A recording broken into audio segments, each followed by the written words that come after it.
global competition, and that there should be an Arctic strategy, and that we should be working with the nations, the Arctic nations, particularly those that are members of NATO, all of whom are members of NATO, to provide security to the high north. So that's the sort of context of our trip. Secondly, I think it's important that part of our message to the Greenlandic people is respect, and respect for the people of Greenland's integrity, their interest in managing their own affairs, their work with the Kingdom of Denmark, and that's an important part of the message that we bring. That many of those, I would say a majority in the United States Congress, as well as our citizens, are very supportive of Greenland. And as I have said repeatedly in the States, if there's a national security interest in Greenland, it does not necessitate acquisition, annexation, invasion, or any other specific control. In order to develop additional national security assets in Greenland, which I think should be the case, all that would have taken was a phone call. It would not take the kind of activity that we've seen over the last several months. I was pleased that the president at Davos took military force off the table, and that we have now entered into a tripartite discussions about the security situation in Greenland and additional partnerships with this country of such huge potential and resilient and magnificent people. So that's the background of our trip. As I say, we've had really excellent meetings. I don't want to disparage any of the meetings that we had, but the four of us yesterday took a helicopter trip over the ice sheet. And I have to say that was a lifetime experience for me to see the ice sheet, to see the glaciers, and frankly to see where the glaciers used to be, which is a demonstration of what's happening in terms of climate. This country is one of the epicenters of climate change, and to have had that experience yesterday and fly back into Nuuk into the sunset was one of the most memorable experiences of my life. So we will take some questions, but all four of us are going to make some statements. My name is Angus King, by the way. I'm a United States Senator from Maine. I'm an independent. I caucus with the Democrats, and look forward to working with my colleagues in Washington and with the administration to develop the kind of positive, mutually respectful relationship with Greenland that comity and the rules-based international order requires. So with that, I will turn it over to my colleague from Alaska. I will tell one story. When I first entered the Senate, being from Maine, which we have, for example, the Icelandic company Eimskip has a major facility in Maine. I said to Senator Murkowski one day walking over to the Senate chamber, I would like to be the Arctic senator. And Senator Murkowski immediately replied, no, you can be the assistant Arctic senator. So I will introduce the Arctic senator, Senator Murkowski. Senator King, thank you. Thank you for that. I am Lisa Murkowski. I'm from the state of Alaska, the state that makes the United States an Arctic nation, and an Arctic nation that I think has just of late come into its own responsibility for the Arctic. This has been a significant CODEL for my colleagues. As has been mentioned, I've been here in Greenland multiple times, but each time is yet another opportunity to better understand not only the region, not only the geography, but the strength and the resilience of the people. As Senator King mentioned, we had a pretty spectacular day yesterday, about a 10 out of a 10 in our opportunity to see the ice cap. But I could not help but look at this land, this massive, raw, ancient land, without thinking about the people who call this land home and who have for generations and thousands of years, and the resilience of the people.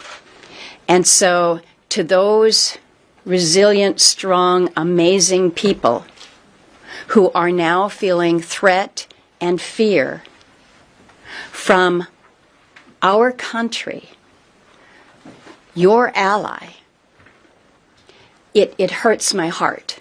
It hurts my heart to know of the anxiety and the concern that you and your families face as you feel this time of unsettledness and what that must mean.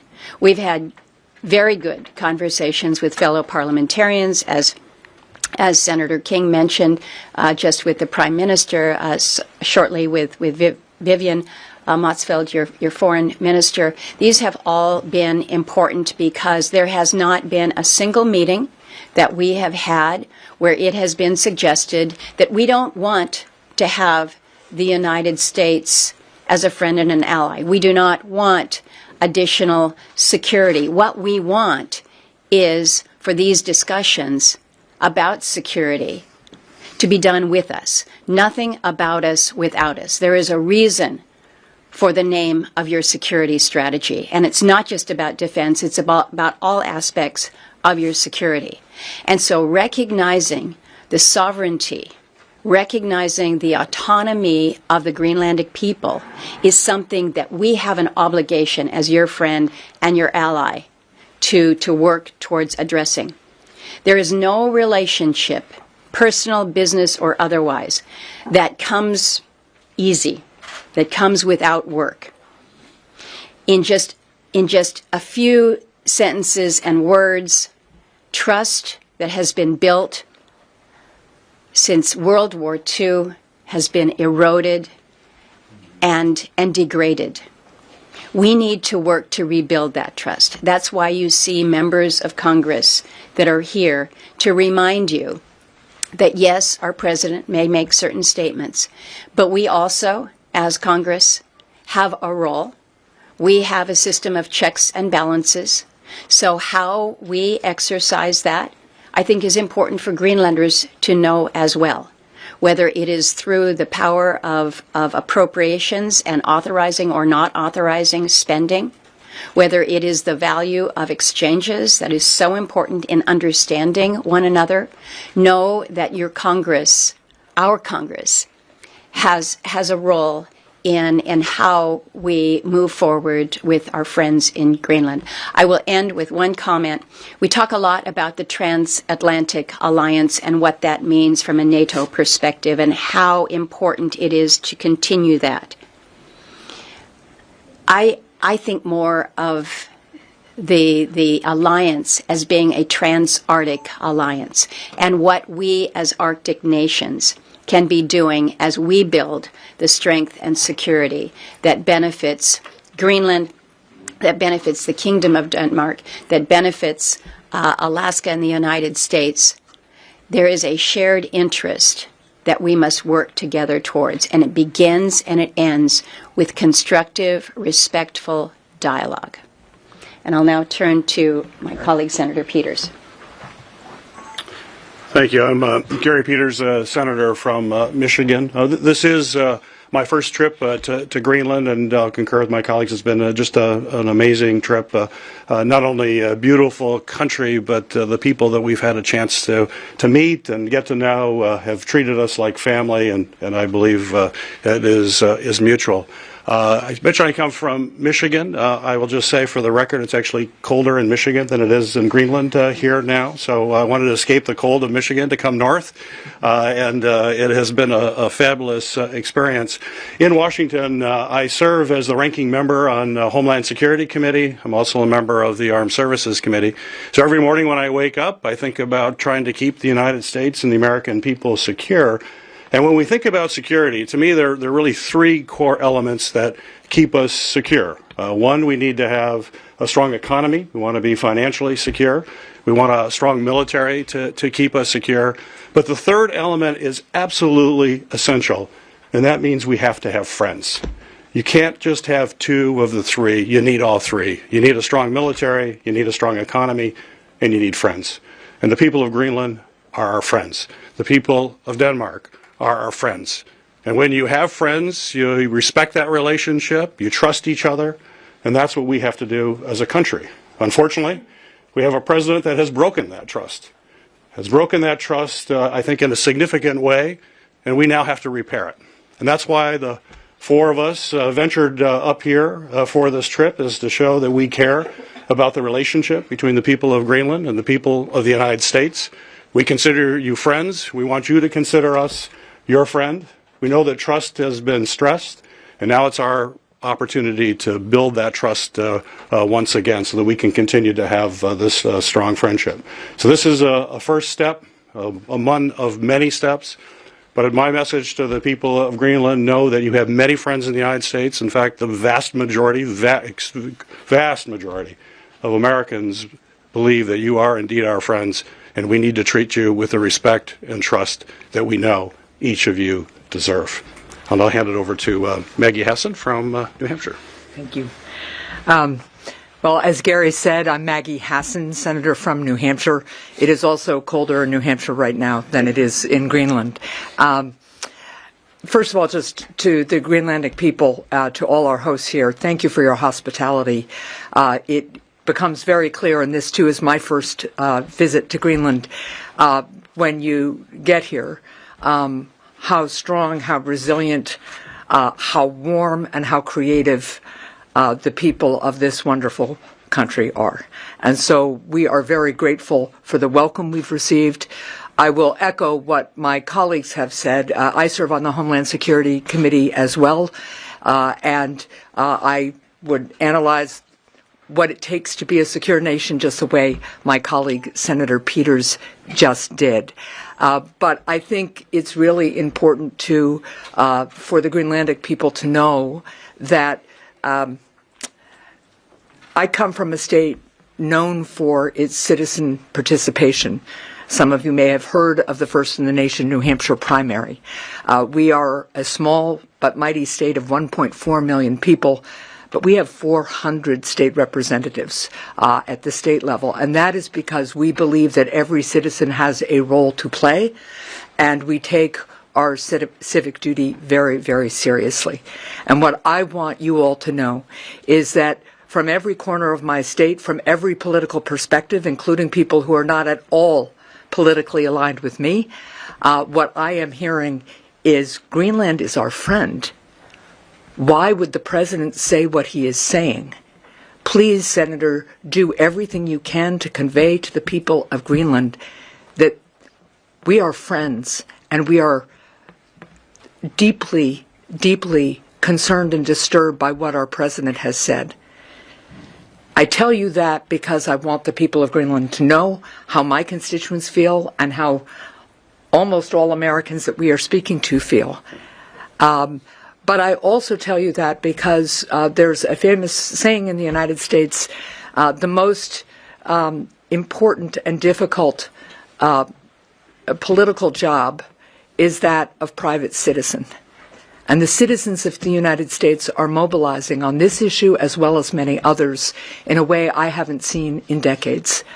And they are mobilizing because they understand right now that they need to reach out and they need to create the bonds of friendship and the bonds of freedom that have joined Greenland and the United States now for 80 years.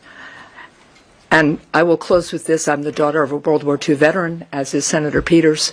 My dad taught me that freedom was everything. He survived the Battle of the Bulge. He came back to the United States so grateful for having survived it, but also with a deep understanding of how important freedom is and how important it is that we are all determined to preserve it. And I know you all are too. That's what binds us, and that's why we're going to move forward together, work to repair the trust that has been broken, find new partnerships and new ways of working together so that we can all be strong and free together. Thank you. I think we have time for a few questions before we meet with the Foreign Minister. Yes, ma'am. From the New York Times, really nice to see all of you, and thank you for doing this. I think that the Greenlanders have two questions right now in order to find some calm and rebuild the trust. That would be really great to get as clear as possible of an answer to. First of all, what do you know about the negotiations going on right now? We don't know much except that they have been respectful and that they are focusing on the right issues, which is security. But I think there's only been one or two meetings, so I think it's still very preliminary.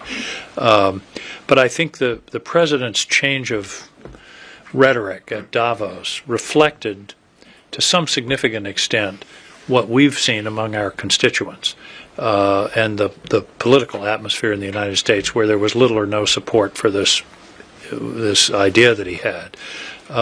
In addition, I think it was important that the allies made it clear that they weren't supportive. So the short answer to your question is I don't really know a great deal about the negotiations, but my understanding is that they've been respectful and so far positive. Second question. If I can just add a little Please. to that, because we have had an opportunity to meet with the Prime Minister, and in meetings with other officials here in Greenland, nobody has said that they think that the meetings are not including them in a way that is meaningful. And so we haven't heard anything to the negative, which I think is as important as understanding what may or may not have been said. But it's clear to me that the Greenlanders feel that they have a meaningful seat at the table. Thank you. I have a second yes, ma'am. Sorry, can you guarantee that the president will not change his mind? That was one of the first questions we got yesterday. The answer is no. We can only exert our role as a separate and co-equal branch of government, but we can't guarantee what the president may or may not do tomorrow, let alone 2 months from now. On the other hand, we do have some control. Senator Murkowski mentioned through the appropriations process, for example. So the answer is no guarantee, but right now I think our feeling is that the immediate crisis has passed, and these security arrangements that are being discussed, I think, will be fruitful. My frustration is that if the president's concern was national security in the Arctic, those concerns could have been allayed with a phone call to the Greenlandic people, to the Prime Minister and to the Kingdom of Denmark a year ago, or 6 months ago, or 2 months ago. But I wish I could provide a guarantee, but I can't. Got one more, I think. Yes, ma'am. Sir, during your stay in Greenland, there are really many Chinese and Russian vessels around the island, according to President Donald Trump. And that's not true. We've determined that that's not true. Thank you. That was one of our questions, and it's not true. And it's also not true that the Greenlandic defense consists mostly of sled dogs. We met yesterday with the Joint Arctic Command, and they have significant resources. And between the Kingdom and Greenland, there's I think $14 billion of national security investment taking place in this country. So the two statements that somehow Chinese and Russians were circling the island, were present in the oceans, our information is that that's not true, and that the security arrangements are very strong and getting stronger. Sir.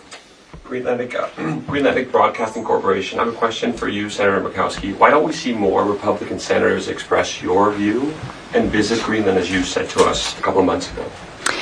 I'm going to encourage all senators, all members of the Congress to visit Greenland to understand better not only Greenland, but again, how this trans-Arctic alliance is so significant to us in the United States. You're asking about specific party. I was with a delegation in Copenhagen just a couple weeks ago. There were a couple Republicans on that visit. There's just a demand on time. We get that.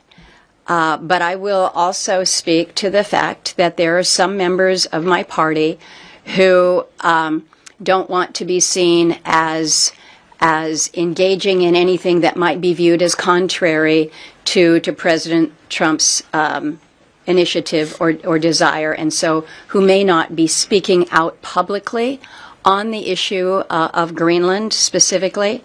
But I will tell you, I have had more than my share of conversations with fellow Republicans who have said there is a red line when it comes to occupying, owning, controlling, taking over Greenland.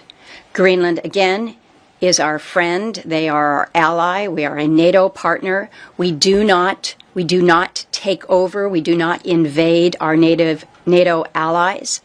And so, while they may not have come out with strong statements, they have made clear to me that to them that is a red line. I'm going to encourage them that they need to be more vocal in reinforcing that, because this should not be a partisan issue. Sovereignty, respect for the sovereignty of another nation, respect for our NATO allies, that should not be Democrat, Republican. It should be just pro-democracy. Apologies, we do have just time for a few more questions. Cecilie from the Danish Broadcasting Corporation. So Congress is, of course, a very powerful part of the American democracy, but I think as a European right now, there is a sentiment that maybe it can be bypassed by the president. Is that a threat that you take seriously? Yes. This president has acted unilaterally in a great number of areas. In fact, there are only two major pieces of legislation that have been passed in the first year of his administration. All the rest of the activities of the administration have been largely unilateral. And I believe that the Congress has abdicated its responsibility to be a co-equal branch of government. And this is something that's going to be worked through as we work into the remainder of this administration, and particularly we have midterm elections coming up in something like 9 months. I think the people will have something to say about that. The framers of our Constitution very deliberately separated power because of their concern, based upon human nature, that when power is concentrated in one set of hands, it will almost inevitably be abused. And we have been, unfortunately, living that for some time now, and proving the framers' wisdom day by day. But it's time for, I believe, for the Congress to reassert itself, not necessarily because it disagrees with the president's priority, but because the separation of powers is a fundamental. It's not a bug in our system. It's a fundamental feature of our system, which, frankly, I believe our Congress has not lived up to that responsibility. But the answer to your question is yes. Keep in mind that the Congress is there, the executive is there, but the judiciary, the judicial branch is extraordinarily important in this regard. And I'll give you a specific case in point that relates directly to the situation here with Greenland. You'll recall, prior to the president making this statement, as he did in Davos, where he took off the table this notion that there could potentially be a military takeover, military use of force with Greenland. It was the discussion of tariffs, wasn't it? He was going to impose tariffs arbitrarily on those countries that had sent individuals, even if it was just two members of their military, to come to Greenland for what? To provide for additional security. So was seemingly inconsistent as to why he was imposing them, other than to assert his level of influence.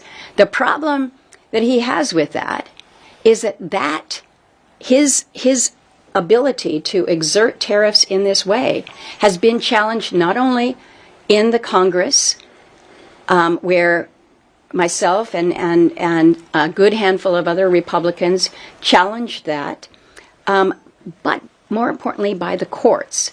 And that is in the process of going through the Supreme Court now. As most observers would suggest, it appears that that the administration's assertion of the president's authority in that is not on very sound footing.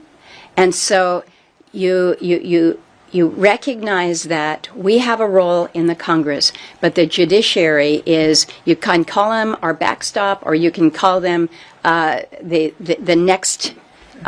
next check, but it all comes together when we assert our authority. Right, and I would just add to that, what doesn't make the news very much is how many of the president's actions have been challenged in court, and how generally the challenges to those actions have resulted in rulings against the president. What has happened a lot is after the president is ruled against, the administration just drops out of the case, and so money starts flowing the way it should again. So I want people to know that it's not just action at the Supreme Court, which I have my disagreements with. At times we all do. That's the nature of our system. But at the lower level federal courts, we are seeing challenges to the president be successful a large percentage of the time. I'm sorry, we need to wrap it up. We have a very important meeting that we're already running a couple minutes late for with the foreign minister. Thank you all very much. Thank you all very much. Thank you for being here. Thank you.